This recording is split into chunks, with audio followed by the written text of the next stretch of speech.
Hello, this video is an overview of the high points of the Developmental Literacy ECE 3043 course.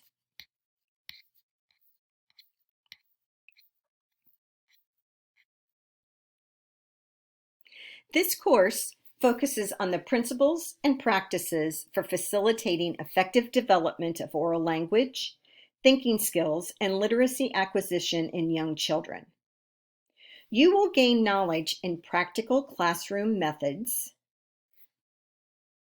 the elements of a balanced literacy framework, instructional materials, and individualized strategies to facilitate literacy development through a balanced literacy approach with quality children's literature as the foundation of the curriculum.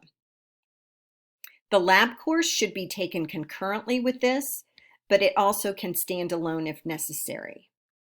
There are 2 required texts: Guided Reading, Responsive Teaching Across the Grades, the 2nd edition by Fountas and Pinnell, and also About the Authors by Katie Woodray.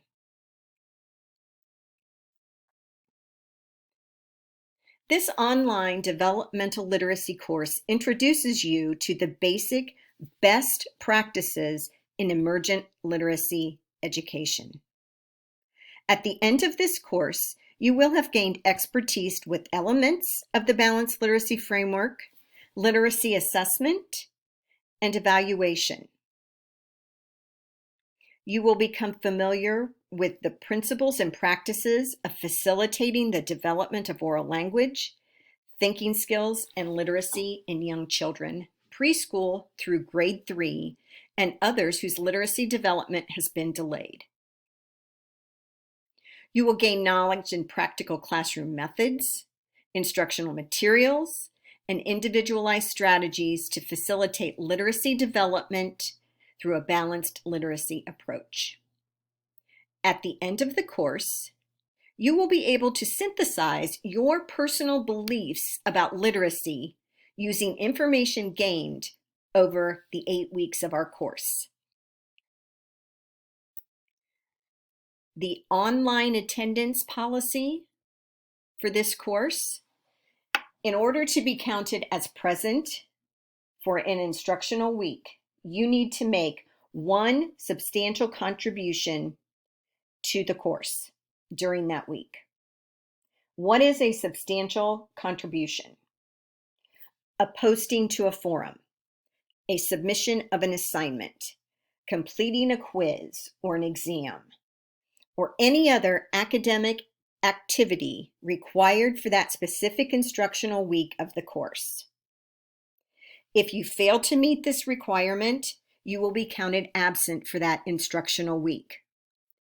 A failing grade will automatically be awarded in an online course whenever a student is absent more than twice in a course that is 7 to 8 weeks long.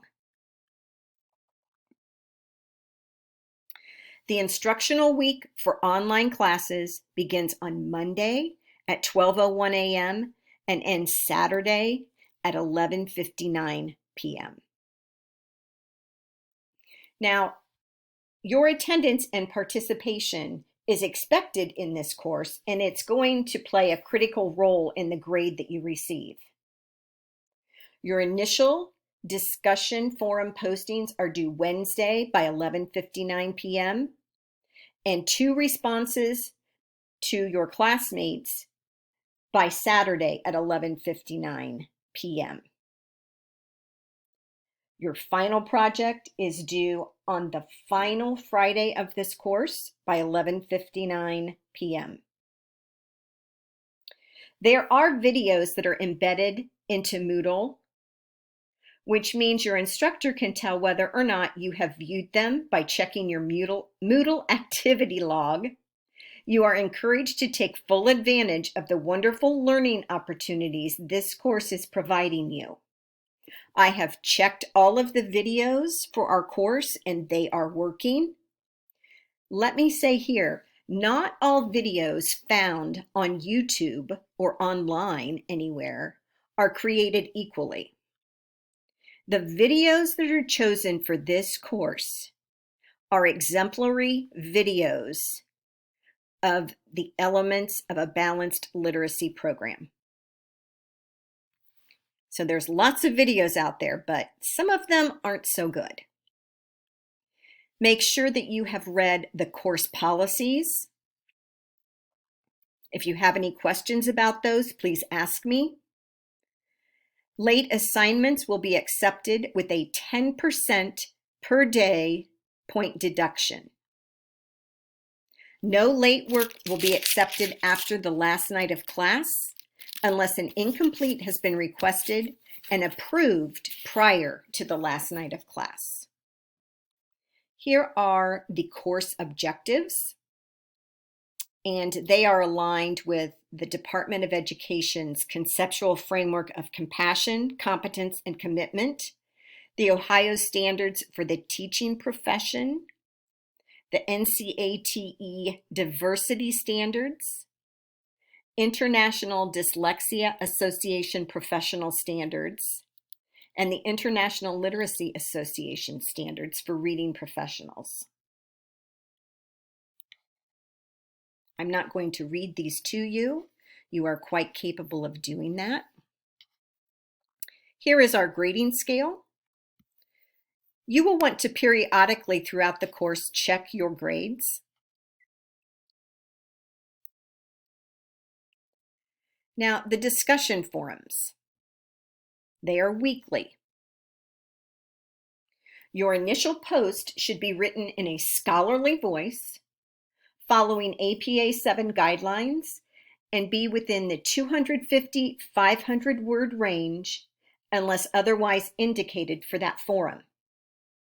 Your responses to your classmates can be less formal, but should promote further discussion among the issues.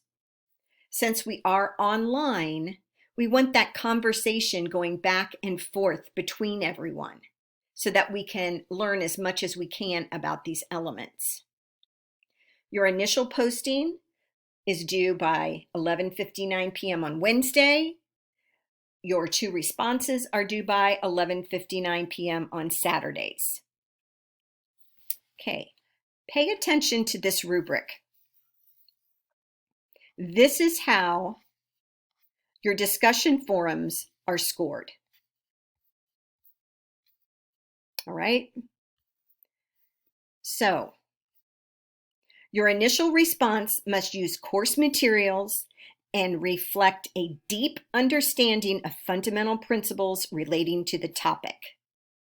The competencies are addressed and your ideas are creatively synthesized. Initial response uses professional and personal examples. At the same time, it integrates application of course materials. Example applications use course concepts correctly and insightfully. The writing is clear, concise, and easy to understand. You use terminology correctly. Your responses are coherent. Grammar and spelling must be correct, and it needs to be posted by the due date and time. Now, you are responding to 2 other students. Your response only needs to be 150 to 250 words.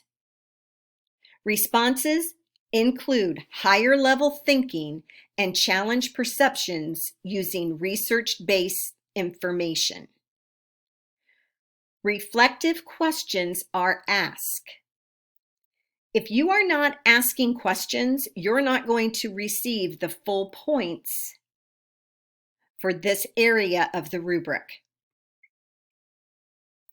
Your initial response uses 2 research-based sources in addition to our course text.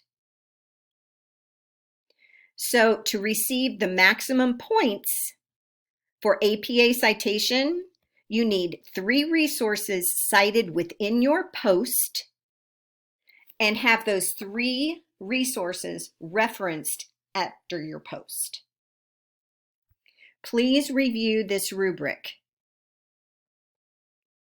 Literacy Beliefs Final Project will have a separate video coming up shortly. Students who qualify for and desire accommodations for this course due to a disability that is defined by the Americans with Disabilities Act of 1990 and the ADA Amendments Act of 2008 must follow the MVNU Accessibility Services policies and procedures as put forth by the Center for Student Success. It is your responsibility, if you desire accommodations for your disability, to let me know your disability and what those accommodations are. Please remember academic integrity. You want to avoid plagiarism at all costs. Before class begins, this class is very accelerated, and it's important to begin working before the first week of class. Prior to the start of class, read through this syllabus. Familiarize yourself with the course content, procedures, and policies. Log on to Moodle. Explore the online classroom. I have already posted my introduction video for you. You're going to need to also post a video introducing yourself on the discussion board to everyone in the class. If you have questions, please email me. I can't help you be successful in this course if I don't know you have questions. Everybody has questions about something. Course expectations. During the first week, please email me confirming you have read and understood the course expectations as outlined in this syllabus. It is highly recommended that you look over the final project grading rubric the first week so that you understand the trajectory of the course and the final expectations. So if you have any questions, ask up front. The remainder of the syllabus goes week by week of what's happening in the course. As I mentioned earlier, if you have questions, ask me. I want you all to be successful. I want you to get as much as you can from this course. So don't hesitate to email me. I look forward to seeing your introductory videos and our learning together. Thank you.